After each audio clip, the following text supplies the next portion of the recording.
नमस्कार आणि तुम्हा सर्वांना गुढीपाडव्याच्या खूप खूप शुभेच्छा. आज आपण एका मस्त विषयावर बोलणार आहोत. गुढीपाडव्याला जे पारंपरिक पदार्थ बनतात ना, त्यामागे खरं तर खूप मोठं शहाणपण दडलंय आणि त्याचे आपल्या आरोग्यासाठी फायदेही आहेत. चला तर मग सुरुवात करूया. पण सुरुवात एका इंटरेस्टिंग प्रश्नाने करूया.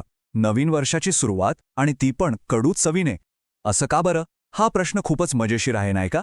यामागे एक खूप मोठं आणि महत्त्वाचं कारण आहे आणि तेच आपण आज समजून घेणार आहोत. या प्रश्नाचं उत्तर आहे ना, ते आपल्या जेवणाच्या पहिल्याच घासात लपलेलं आहे. हा फक्त एक घास नाहीये, तर त्यामागे एक मोठं तत्वज्ञान आहे. म्हणूनच आपण याला म्हणूया तत्वज्ञानाचा एक घास. पाहूया तरी काय आहे हे.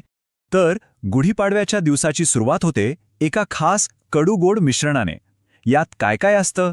कडू लिंबोळी म्हणजेच कडुलिंब, गोडपणासाठी गूळ, थोडं तिखटपणासाठी मिरी, आंबट चवीसाठी चिंच आणि जिरे. म्हणजे बघा, सगळ्या चवी एकत्र येतात आणि एक अफलातून मिश्रण तयार होतं. आणि गंमत म्हणजे यामागे फक्त परंपरा नाहीये, यामागे पक्क सायन्स आहे. कडुलिंब आपलं रक्त शुद्ध करून शरीरातले विषारी घटक बाहेर फेकून देतो. म्हणजे वर्षाची सुरुवातच होते एका नॅचरल डिटॉक्सने. वरून आपली इम्युनिटी वाढते आणि डायजेशन पण सुधारतं. बघा किती हुशार होती आपली जुनी लोकं. प्राचीन परंपरेला थेट आधुनिक आरोग्याशी जोडलंय. पण हे झालं आरोग्याचं. याच्याही पलीकडे एक खूप मोठा, खूप खोल संदेश आहे. हे मिश्रण आपल्याला शिकवतं की आयुष्य म्हणजे काय. ते सुखदुःखाचं एक मिश्रण आहे. यातला कडुलिंब म्हणजे आयुष्यातले कठीण प्रसंग, तर गूळ म्हणजे आनंदाचे क्षण. हा एक घास खाऊन आपण जणू काही येणाऱ्या वर्षातल्या सगळ्यात चांगल्या वाईट अनुभवांना सामोरं जायला स्वतःला तयार करतो. चला, मग या तत्वज्ञानाच्या घासानंतर आता वेळ झालीये सणाचा खराखुरा आनंद साजरा करायची. आणि तो कशाशिवाय अपूर्ण आहे? अर्थातच गोड पदार्थांशिवाय. तर वळूया गोड पदार्थांच्या सोहळ्याकडे. आणि गुढीपाडवा म्हटलं की डोळ्यासमोर काय येतं सांगा पाहू? बरोबर, पुरी श्रीखंड. महाराष्ट्रातल्या प्रत्येक घरात हा पदार्थ म्हणजे जीव की प्राण आहे. पुरी श्रीखंड फक्त चवीला छान नाहीये बरं का, त्याचे फायदे पण आहेत. श्रीखंडमुळे शरीराला मस्त थंडावा मिळतो, जो आता येणाऱ्या उन्हाळ्यात किती गरजेचा आहे. आणि हो, सणाच्या धावपळीसाठी लागणारी एनर्जी पण झटपट मिळते, म्हणजे शरीर पण बॅलन्स राहतं. श्रीखंडाची तर बातच न्यारी.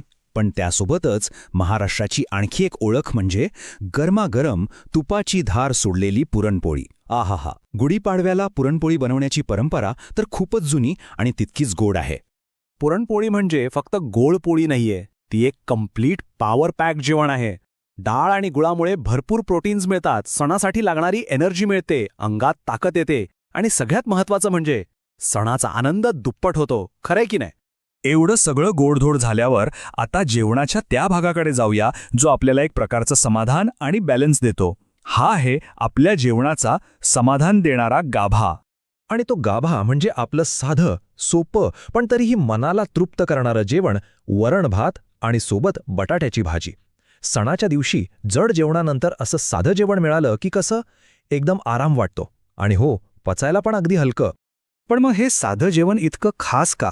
कारण ते पोटाला त्रास देत नाही, पचनक्रिया सुधारतं आणि तरीही शरीराला जे काही आवश्यक पोषण पाहिजे ते सगळं देतं.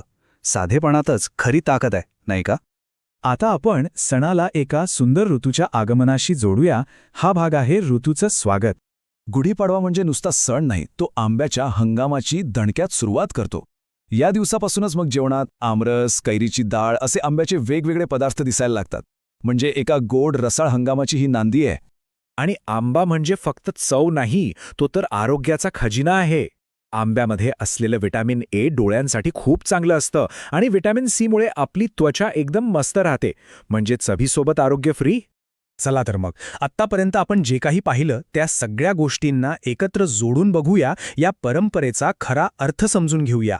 हा आहे आपला शेवटचा टप्पा, अन्न, आरोग्य आणि परंपरा. तर सांगायचा मुद्दा हा आहे की गुढीपाडवा हा फक्त एक सण नाहीये, तो एका नव्या सुरुवातीचा दिवस आहे. आणि या दिवशी आपण जे पदार्थ खातो ते आपल्याला आरोग्य, आनंद आणि एक पॉझिटिव्हिटी देण्यासाठीच निवडलेले आहेत. प्रत्येक पदार्थामागे एक विचार आहे, एक शहाणपण आहे, जे आपल्याला निसर्गाशी आणि स्वतःशी जोडतं. आणि हे सगळं आपल्याला एका महत्त्वाच्या प्रश्नापर्यंत आणून सोडतं. आपल्या या जुन्या परंपरांमध्ये जेवढं मोठं ज्ञान दडलंय, ते आपण आजच्या काळात पुन्हा कसं शोधून काढू शकतो आणि त्याचा आपल्या आयुष्यात कसा उपयोग करून घेऊ शकतो. जरा विचार करायला लावणारा प्रश्न आहे, नाही का?